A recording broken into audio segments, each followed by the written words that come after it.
ভারতীয় ভিসা প্রত্যাশী বন্ধুরা, আপনাদের জন্য একটি গুরুত্বপূর্ণ ভিডিও নিয়ে চলে আসলাম। আজকের ভিডিওটি অত্যন্ত গুরুত্বপূর্ণ। আপনারা দেখতে পাচ্ছেন আমি ভারতীয় ভিসা আবেদন কেন্দ্র আইভিএক্স সেন্টারের যে ওয়েবসাইটটি রয়েছে অফিসিয়াল, সেই ওয়েবসাইটটির মধ্যে রয়েছি। তো আপনারা আমার সামনে স্ক্রিনে দেখতে পাচ্ছেন ভিসা এবং নথির প্রকাশ। এটি কিন্তু নতুন করে ভারত সরকার ভিসা এবং নথির যে নতুন নিয়ম সেটি কিন্তু চালু করেছে অলরেডি। তো তাহলে কি চালু হচ্ছে ট্যুরিস্ট ভিসা? তো এই বিষয় নিয়ে থাকবে আজকের এই ভিডিওটি। কী কী তারা নথির প্রকাশ করেছে বা কী কী ডকুমেন্টস লাগছে।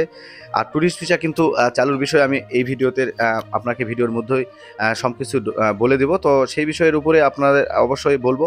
তো তার আগে আমরা ভিসা এবং নথির প্রকাশ যে নতুন নিয়মে ভারতীয় ভিসা চালু করলো সেই বিষয়টি আমরা আগে দেখব। কারণ ভারতীয় ভিসা পাওয়ার আগে আগে নিয়মটা আপনাকে মানতে হবে। নিয়ম না মানলে আপনি ভারতীয় ভিসা পাবেন না। কী কী আপনার ডকুমেন্টস লাগবে, কী কী বিষয়গুলো খেয়াল রাখতে হবে। অ্যানি ভিসা, সকল ভিসা, ভারতীয় medical visa, tourist visa, entry visa, double entry visa, আপনার যত ভিসা রয়েছে সমস্ত ভিসার কিন্তু নথিপত্র নতুন করা হয়েছে। তো সেই ক্ষেত্রে আপনারা অবশ্যই ভিডিওটি প্রথম থেকে শেষ পর্যন্ত দেখবেন। এই ছোট্ট ভিডিওটি আপনাদের কাছে প্রথম থেকে শেষ পর্যন্ত দেখলে এমন কোনো বিশেষ সমস্যা হবে বলে আমি মনে করি না, কিন্তু না দেখলে আপনাদের সমস্যা হতে পারে।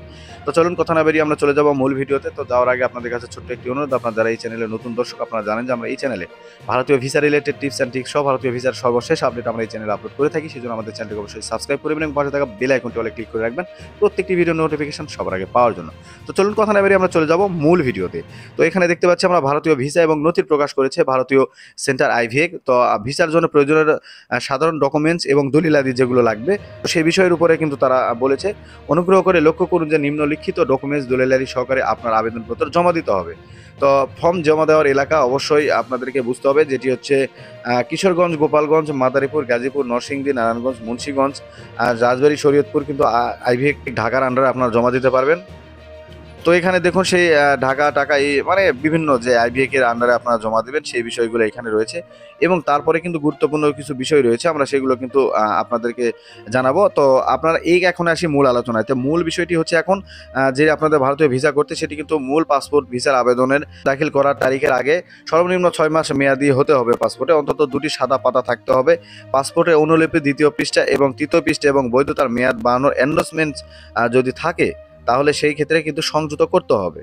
তো দ্বিতীয়ত রয়েছে আপনার আবেদনপত্রের সাথে সব পুরনো পাসপোর্ট কিন্তু জমা দিতে হবে ভারতীয় আইভিএক সেন্টারে, এবং একটি সদ্য তোলা 3 মাসের বেশি পুরনো নয় এমন 2 ইঞ্চি বাই 2 ইঞ্চি সাদা ব্যাকগ্রাউন্ডের রঙিন ছবি কিন্তু আপনাদেরকে অবশ্যই তুলতে হবে। সেটি কিন্তু আপনারা অবশ্যই ল্যাব প্রিন্ট করে নিতে পারেন। ল্যাব প্রিন্ট করে নিলে কিন্তু সেই ছবিটি অনেক সুন্দর এবং ক্লিয়ার আসে। কারণ তো তারপরে রয়েছে সেটি হচ্ছে বাসস্থলের প্রমাণপত্র, বর্তমান জাতীয় পরিচয়পত্র এবং ইউটিলিটি বিল অথবা বিদ্যুৎ, টেলিফোন, গ্যাস বা পানির বিলের অনুলিপি আপনাদেরকে দিতে হবে। এবং দ্বিতীয়তে যেটি রয়েছে সেটি হচ্ছে পেশার প্রমাণপত্র হিসাবে আপনারা অবশ্যই চাকরিদাতার কাছ থেকে আপনার সনদ নিতে হবে। শিক্ষার্থীদের ক্ষেত্রে শিক্ষা প্রতিষ্ঠান এবং আইডি কার্ড এবং অনুলিপি সংযুক্ত করতে হবে। অবসরপ্রাপ্ত ব্যক্তির অবসরপ্রাপ্ত কাগজপত্র, বিজনেস ব্যক্তির বিজনেস এবং বিভিন্ন যে রয়েছে যারা কৃষক তাদেরকে জমির পচরা অথবা খতিয়ান দিতে হবে। এবং আপনার যেটি রয়েছে মেল বিষয়, আপনারা এই মেন বিষয়ের এখানে কিন্তু আপনারা স্টেটমেন্টের সময় অনেক ঘাবলা করেন। আসলে স্টেটমেন্টের সময় ঘাবলা আপনারা করবেন না। স্টেটমেন্টের সময় ঘাবলা করলে আপনাদের বিভিন্ন রকম সমস্যা হতে পারে। তো এখানে আর্থিক সচ্ছলতা প্রমাণপত্র হিসাবে আবেদনকারীর জন্য প্রতি $150 আপনাদেরকে দিতে হবে। এবং আন্তর্জাতিক ক্রেডিট কার্ডের সেখানে ডলার থাকলেও হবে, অথবা আপনাদেরকে 20,000 টাকা আপনাদের অ্যাকাউন্টে রাখলে সব থেকে বেশি ভালো হবে। তবে online visa appointment application form, যেটাতে বিজিডি নিবন্ধন নম্বর থাকবে, সেটি কিন্তু আপনাদেরকে দিতে হবে। তো আবেদনকারী অনলাইন অ্যাপ্লিকেশন ফর্ম নির্ধারিত স্থানে তাদের ছবি স্ক্যান করে আপলোড করতে হবে।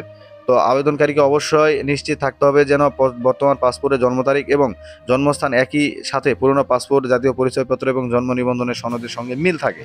তো এই বিষয়গুলো কিন্তু অবশ্যই গুরুত্ব দিতে হবে। তো সাক্ষাতের দিন আবেদনপত্রের সাথে অবশ্যই সব পুরনো পাসপোর্ট জমা দিতে হবে। সব পুরনো পাসপোর্ট ছাড়া আবেদন অসম্পূর্ণ বলে কিন্তু বিবেচিত হবে। এটি কিন্তু বলছে ভারতীয় গভর্নমেন্ট বা ভারতীয় আইভিএক সেন্টার। বাংলাদেশি পাসপোর্টধারীদের ক্ষেত্রে সব ধরনের ভারতীয় ভিসা অ্যাপয়েন্টমেন্ট তারিখ এবং সময়ের ভিত্তিতে গ্রহণ করা হয়। তো এই হচ্ছে আপনাদের বিষয়। ভিসার ধরন রয়েছে এখানে। ভ্রমণ ভিসার ক্ষেত্রে আপনাদের কি কি লাগবে। তো এইখানে মেন আসে যেটি হচ্ছে ট্যুরিস্ট ভিসা। ট্যুরিস্ট ভিসা কিন্তু দেখুন এখানে ট্যুরিস্ট ভিসারও তারা কিন্তু আপডেট অলরেডি নতুন করে দিয়েছে। তো তাহলে কি ট্যুরিস্ট ভিসা যে কোনো দিন চালু হচ্ছে? কারণ ট্যুরিস্ট ভিসা কিন্তু বিশেষ করে আমরা কিন্তু কয়দিন আগেও নতুন আপডেট পেয়েছি ট্যুরিস্ট ভিসা চালুর বিষয় নিয়ে। তবে এখানে কিন্তু একটা মেন ট্যুরিস্ট ভিসার গুরুত্বপূর্ণ আপডেট রয়েছে। তো কী কী লাগবে ট্যুরিস্ট ভিসা সেটি কিন্তু আপনাদেরকে জানাই। জাতীয় পরিচয়পত্র অথবা জন্ম সনদ লাগবে, 18 বছরের নিচে যদি হন আপনার জন্ম সনদ লাগবে। সেই ক্ষেত্রে ইউটিলিটি বিল অথবা বিদ্যুৎ বিল, গ্যাস, পানির বিলের অনুলিপি 6 মাসের জন্য দিতে হবে। আর্থিক সচ্ছলতা প্রমাণ হিসাবে আবেদনকারী জনপ্রতি $150 থাকতে হবে, এসব বললাম। পেশার প্রমাণপত্র দিতে হবে। তো এই ছিল কিন্তু এই যে মূল গুরুত্বপূর্ণ এই বিষয়গুলো। তো আপনারা কিন্তু আসলে এই যে ট্যুরিস্ট ভিসা করে অধীর আগ্রহ নিয়ে বসে আছেন, আপনাদের কিন্তু অধীর আগ্রহ নিয়ে বসে থাকাটা সার্থক হতে চলেছে। অল্প কিছুদিনের মধ্যে কিন্তু আসলে এই ট্যুরিস্ট ভিসা চালু হতে যাচ্ছে বা ট্যুরিস্ট ভিসা চালু করতে যাচ্ছে ভারত সরকার।